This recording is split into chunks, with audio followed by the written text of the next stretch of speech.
And then we also use black cherry juice, which helps both eating the cherries and drinking the juice to cleanse the kidney. And then in addition to that, for cleansing the kidney, we also use a tea made from uva ursi. Now we also use, for both the kidney and the liver, a combination of apple and lemon, and to that we add ginger. The reason why we suggest the ginger, the apple, and the lemon is because it really does help to emulsify the stones. So if you do this 21 days prior to the actual flush itself, you will emulsify a lot of these crystals that can accumulate in the liver. In fact, we actually use this formula of apple, lemon, and ginger as the first drink after the liver flush, just to help get rid of some of the toxins and clear the liver of any extra crystals that might not have come out in the liver flush itself. Dr. Clark has found that this combination of black walnut and super blend of wormwood combination and cloves kills the parasite, the specific Fasciolopsis buski.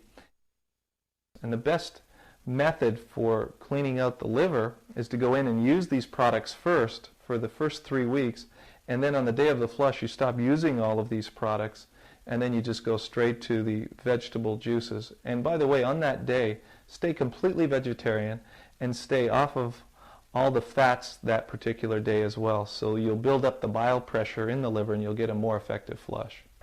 In the digestive tract, she suggests that we use betaine HCl.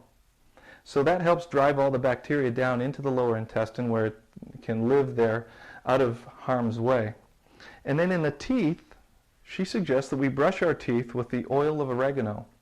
And the way we do that, Jane, if I could just have your hand here for a second, we just put a little dab on the finger, about that much, a drop. Then you take the toothbrush like this and you rub it on the finger, absorbing all of the oregano oil. This is very, very hot, hotter than cayenne pepper actually. And then you just go about brushing your teeth with it, which Jane can do now because she's preparing for her liver flush. You brush your teeth with it, and that kills all the Clostridium bacteria in the teeth, preparing the liver then for the flush itself. To do the flush, what we normally do is we stop eating at 2 o'clock in the afternoon. Now at that point, we allow the body 4 hours to get all of the food through the digestive tract. Then we introduce the body at 6 o'clock to the first glass of Epsom salt, which we have here, just regular Epsom salt, and about 1.5 tablespoons in one glass. Now inside this glass of water, we've dissolved 1.5 tablespoons of Epsom salt, and she'll do that at 6 o'clock. Then the second glass of water is also at 1.5 tablespoons of Epsom salt that she does 2 hours later at 8 o'clock. Now in between these two times, it's not mandatory, but it does help to do a foot massage, which you can use on a foot massage machine, or you can just have your spouse or your mate give you a foot massage. It would really help to sit in a chair with your feet elevated at least to allow the lymphatic system to cleanse itself. Now at the same time, I suggest you prepare 2 other glasses of 8 ounces of water each with 1.5 tablespoons of Epsom salt in both that you'll lay by the bedside, and one will be drank at 6 a.m. in the morning and the other one will be drank at 8 o'clock in the morning when you'll get out of bed. So the first Epsom salt Jane does at 6 o'clock. The second Epsom salt she does at 8 o'clock, and then 2 are prepared for 6 a.m. in the morning and 8 a.m. respectively. So once she wakes up in the morning, the Epsom salt's going to help encourage the bowel to eliminate. The reason why Dr. Clark has picked Epsom salts, of course, is because the magnesium sulfate helps relax the liver and the bowel so that the stones can roll out easier. Her body's now prepared to take the liver flush itself, which is a combination of olive oil and freshly squeezed grapefruit juice, and we just use a regular citrus juicer for this. And usually you get about between 2 and 3 grapefruit should give you about 8 ounces of grapefruit juice, and that's all you need to do this. The grapefruit juice, of course, that we get is pink, and we filter it to make sure that there's no pulp. And then in combination with the olive oil, it perfectly prepares the liver so that you can eliminate. Now as an option, and it's a very good option, we suggest that you ozonate the olive oil, and we'll show you how to do that. You just get a regular ozonator. You can get this down at your local pet store because they use them for fish tanks, and a regular fish tank pump here. It's very, very cheap to get one of these, and you can just put the ozonating ball right into the olive oil, and then I plug it in. I don't suggest that you actually plug it in until you're ready to go because the ozone can be toxic in your environment. So now the ozone is going into the olive oil, and it creates a very, very toxic formula for microorganisms, but it's not harmful to human health. So when we mix this together in combination with the grapefruit juice, this will force all of the bile salts and all of the chemical that's accumulated in the liver completely out in the morning. We suggest that you ozonate for approximately 10 minutes. That'll be enough to saturate it. As another option in helping to kill the microorganisms, Dr. Clark has created a product she calls the SynchroZap, or a zapper, and it works by sending an electrical frequency into the body. And it's only run off of a 9-volt battery, which you can see in the back here. And it's harmless to the body.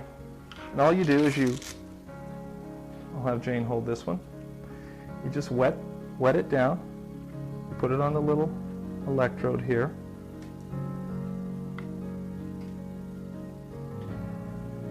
So you just place it over the pulse point and snap it on, and it's that simple. And the little electrode just snaps on and off on this snap. And then we do the other one the exact same way. Get it a little bit wet, so you've got conductivity. You don't even actually feel this when it's going on the body. Place it over the pulse point. Just turn it on by pushing the button, and it works in a cycle of 7 minutes, and then it takes a 20-minute rest, then it repeats for 7 minutes, and it takes another 20-minute rest, then it repeats for 7 more minutes. For the first 7 minutes, it'll kill the parasite, and if anything should be living in the parasite, like a bacteria, then the next 7 minutes will kill the bacteria, and if a virus should be living inside the bacteria, the following 7 minutes should clean all of that up as well. And that's the principle behind this device. Like I said, this is optional, but we do find that it does help with the effectiveness of the flush. And that is the liver flush. The liver cleanse is much underestimated. It should be done a lot more often because it's one of the most important parts of the protocol. Because especially cancer patients are highly toxic, and they need a liver that's in a good shape to get rid of all these toxins.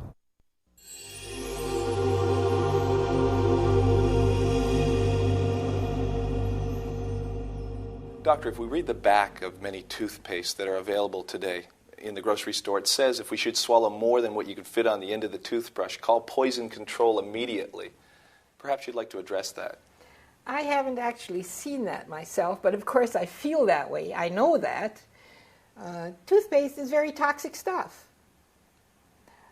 Not just because of the chemicals in it, but because the material in it is ground so fine that if you should get some into an extraction site where a tooth once was, it'll stay there forever.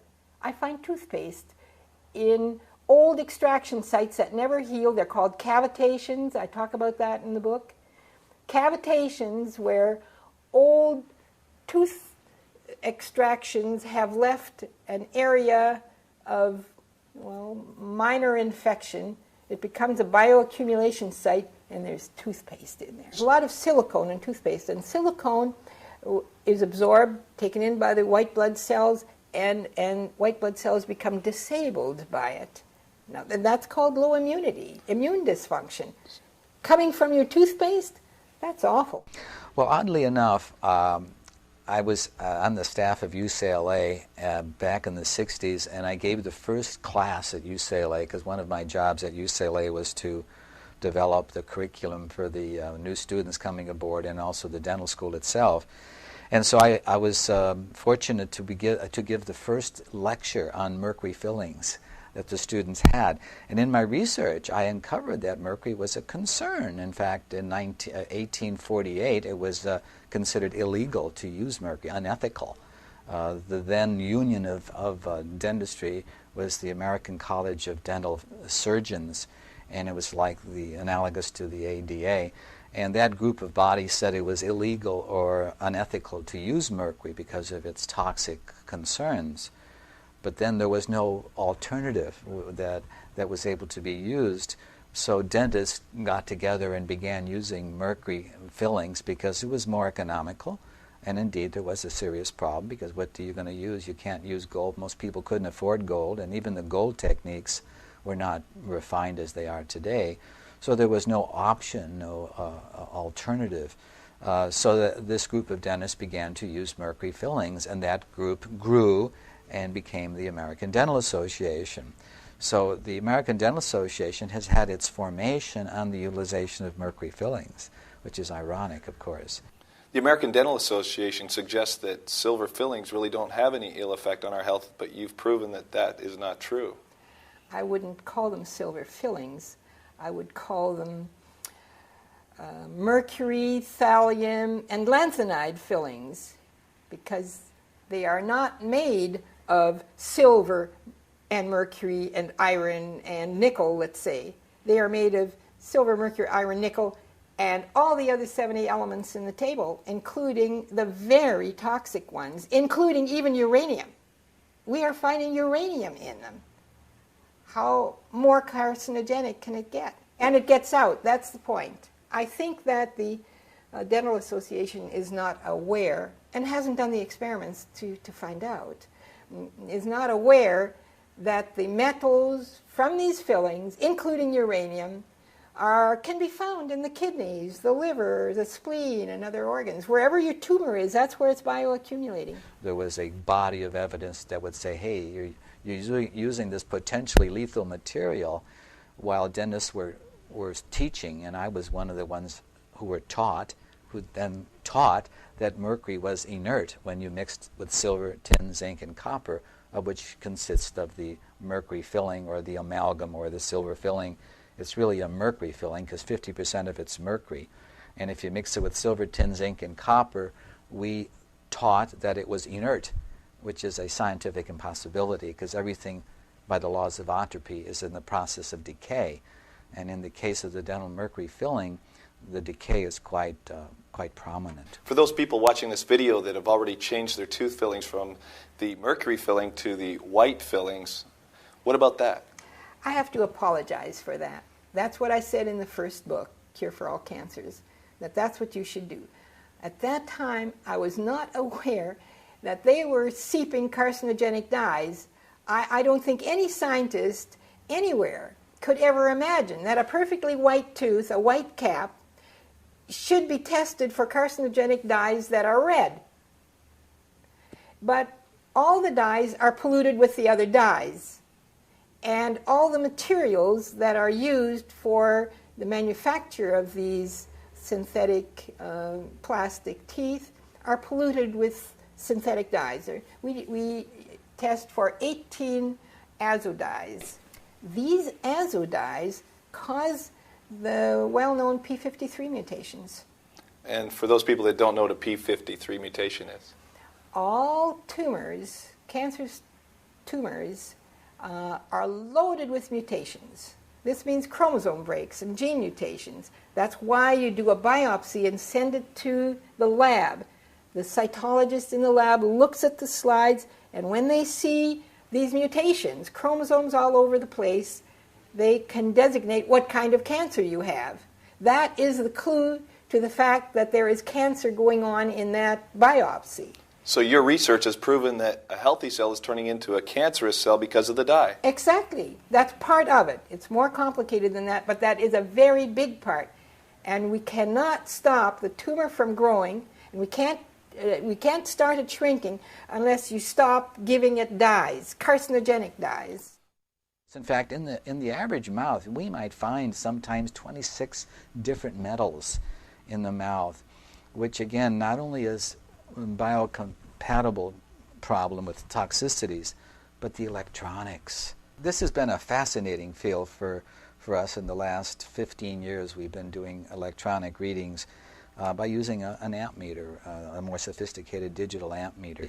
Well, if we have teeth now that have metal in their mouth that are constantly generating electricity. And by the way, our car battery is a lead pole and a zinc pole and a box of sulfuric acid, right?